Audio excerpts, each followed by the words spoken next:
What's up, Wayne Barron here with Dark Effects Studios.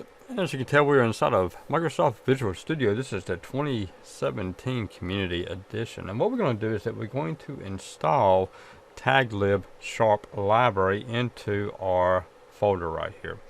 And so if you have never installed one before, I had years ago and I forgot how to do it, so I had to do some research on it. So what we do is that we're going to right click on this. Now this is for a website. So let's go ahead and right click on it. And then we're going to come down to Manage NUGET Packages.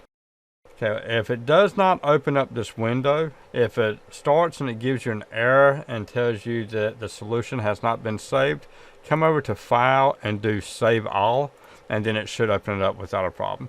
Go ahead and click on Browse. And then what we want to hunt for is that we want to hunt for taglib. Okay, we don't want this first one right here. This first one is the one I have already. This is an old one. What we want to do, so we want to scroll all the way down here to this one, the version 2.2.0. And right here, this file is the 2.1.0. And it has some issues with it. There's some bugs in it. I'm hoping that this one right here will resolve the issues. But what it's going to do is that it's going to download the package and it's going to install it into the bin folder. So let's go ahead and we can just have this open, get rid of the old right there. And then we're going to just simply click on this arrow. Go ahead and choose OK. Okay, now we're not going to worry about all this stuff right here. All this stuff is just stuff that's inside of my file. We have our files. So if we come over here and we open this up, we come inside the bin folder. We now have the brand new DLL file here.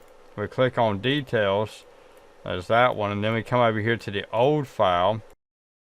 The original one I was using was the 2.1.00, and now we got the 2.2.00, and this is the one that we really want. So let's hope that this one right here would do everything that I need. And it was updated on 7/22/2019. And so yeah, that is how you install a package into your Visual Studio website or whatever you're working on. Alright, this is Wayne Barron for Dark Effects Studios. Y'all have a good one now. Bye bye.